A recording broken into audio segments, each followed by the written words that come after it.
പുതിയ വീഡിയോയിലേക്ക് എല്ലാ കൂട്ടുകാർക്കും സ്വാഗതം. ഇനി ഞാൻ നിങ്ങളുമായി പങ്കുവെക്കുന്ന അപ്ഡേറ്റിൽ ജോൺസന് ഇന്റർകോണ്ടിനെന്റൽ ചാമ്പ്യൻഷിപ്പ് വിജയിക്കാൻ കാരണം എന്താണ് എന്നുള്ളതിനെ സംബന്ധിച്ചാണ്. നമ്മൾ ഈ ഒരു വീഡിയോ തയ്യാറാക്കുന്നത് ജോൺസന് ഇന്റർകോണ്ടിനെന്റൽ ചാമ്പ്യൻഷിപ്പ് വിജയിച്ച ഉടനെയാണ്. അപ്പോൾ റോ എപ്പിസോഡ് നടന്നുകൊണ്ടേയിരിക്കുന്നതേ ഉള്ളൂ. അപ്പോൾ അതിനിടയിൽ സംഭവിച്ച സ്റ്റോറി ലൈൻ ഡെവലപ്മെൻറ്റൊക്കെ നമുക്ക് പിന്നീടാണ് ചർച്ച ചെയ്യാൻ പറ്റുക. അപ്പോൾ എന്തുകൊണ്ട് ജോൺസന് ഇന്റർകോണ്ടിനെന്റൽ ചാമ്പ്യൻ ആയി എന്നുള്ളത് നമ്മൾ നോക്കുകയാണെങ്കിൽ എന്താണ് ആദ്യമായൊരു സെഗ്മെൻറ്റിലും മത്സരത്തിലും സംഭവിച്ചത് എന്ന് നോക്കണം. ജോൺസണയുടെ സെഗ്മെൻറ്റോട് കൂടിയിട്ടാണ് റോ എപ്പിസോഡ് ആരംഭിക്കുന്നത് എന്നുള്ളത് കൊണ്ട് തന്നെ ട്രിപ്പിൾ എച്ച് ഒരു ഗംഭീര introduction greatest of all time റെസ്ലറായ ജോൺസണക്ക് കൊടുക്കുന്നു. അതിന് പ്രകാരം ജോൺസൺ ആ റിങ്ങിലേക്ക് വരുന്നു.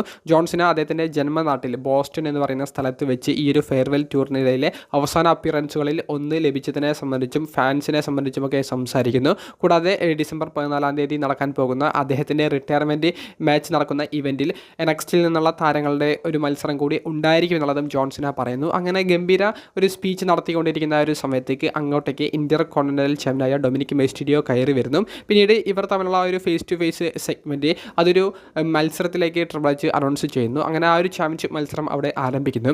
മത്സരം അതിഗംഭീരമായിട്ടൊന്നും ഫീൽ ചെയ്തില്ല, പക്ഷേ അതിലെ സ്വീക്വൻസ് ഒക്കെ വളരെ എൻ്റർടൈനിങ് ആയിരുന്നു. അങ്ങനെ മത്സരത്തിൽ ഡൊമിനിക് മിസ്റ്റീരിയോ മത്സരത്തിൻ്റെ ഒരു പകുതി ഭാഗത്തോളം കൺട്രോൾ ചെയ്തു. അങ്ങനെ കുറച്ച് മൂവ്സ് മാത്രമേ ഇരുവരും ചെയ്തിട്ടുണ്ടായിരുന്നുള്ളൂ, കൂടുതലും പഞ്ചും കിക്സുമായിരുന്നു. അങ്ങനെ മത്സരത്തിൻ്റെ ഒരു ടേണിംഗ് പോയിന്റ് എന്ന് പറയുന്നത് മത്സരത്തിൽ ജോൺസൺ അദ്ദേഹത്തിൻ്റെ ഫിനിഷർ ഇടാൻ പോകുന്ന സമയത്ത് റെഫറിയുടെ മേത്തേക്ക് പോയിട്ട് അടിക്കുന്നുണ്ട്. അങ്ങനെ റെഫറി റിങ്ങിൻ്റെ പുറത്തേക്ക് വീഴുന്നു. അതിനുശേഷം ജോൺസൺ അദ്ദേഹത്തിൻ്റെ സബ്മിഷൻ ഫിനിഷർ ഡൊമിനിക് മിസ്റ്റീരിയോക്കെതിരെ പ്രയോഗിക്കുന്നു. അങ്ങനെ ടൈപ്പ് ഔട്ട് ചെയ്യുന്ന ഡൊമിനിക്കിൻ്റെ ഒരു ഭാഗം കാണിച്ചു, പക്ഷേ അവിടെ റെഫറി ഉണ്ടായിരുന്നില്ല.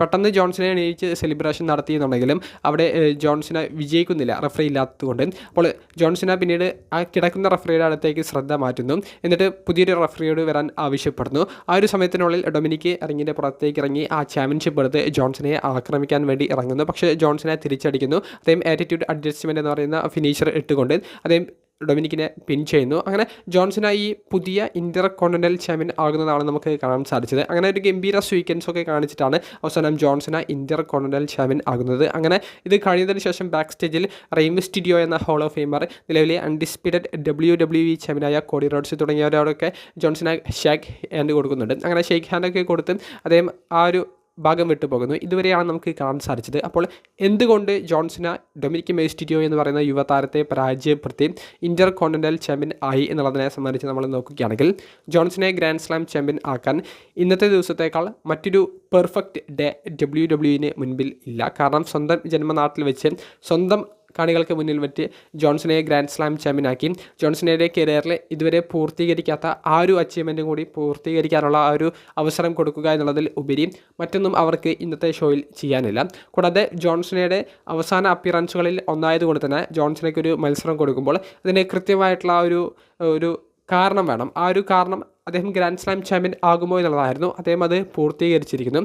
കൂടാതെ ഇനി സർവൈവർ സീരീസിൽ ജോൺസൺ ഈ ഒരു ടൈറ്റിൽ ഡിഫെൻഡ് ചെയ്യുമോ അതോ വാർ ഗെയിംസ് മത്സരത്തിലാണോ എന്നുള്ളത് നമുക്ക് റോ എപ്പിസോഡ് കണ്ടാലേ അറിയുകയുള്ളൂ. അത് പൂർണ്ണ റോ എപ്പിസോഡ് കാണണം. നമ്മൾ അതിന് മുൻപ് വീഡിയോ തയ്യാറാക്കിയത് കൊണ്ട് തന്നെ അതിനെ സംബന്ധിച്ച് നമുക്കിപ്പോൾ ഒരു പോയിന്റ് പറയാൻ സാധിക്കില്ല. എന്തായാലും ജോൺസണയ്ക്ക് സർവൈവർ സീരീസിൽ മത്സരം ഉണ്ടായേക്കും.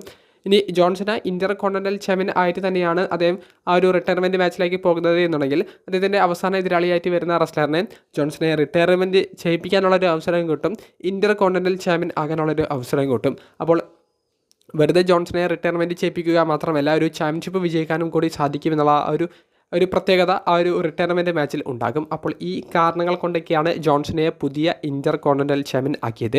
ഗ്രാൻഡ് സ്ലാം ചാമ്പ്യൻ ആക്കുക, അതും സ്വന്തം ജന്മനാട്ടിൽ വെച്ച് വലിയൊരു മൊമെൻറ്റ് ആരാധകർക്കും അതുപോലെ തന്നെ ജോൺസണക്കും കൊടുക്കുക എന്നുള്ള വലിയ കാരണം തന്നെയാണ് ജോൺസണയുടെ വിജയത്തിലേക്ക് നയിച്ചതെന്നാണ് എൻ്റെ ഒരു അഭിപ്രായം. നിങ്ങളുടെ അഭിപ്രായങ്ങൾ കമൻറ്റ് ബോക്സിലൊന്ന് രേഖപ്പെടുത്തുക. അപ്പോൾ അടുത്തൊരു വീഡിയോയുമായി ഉടനെ കാണുന്നത് വരെ ബൈ.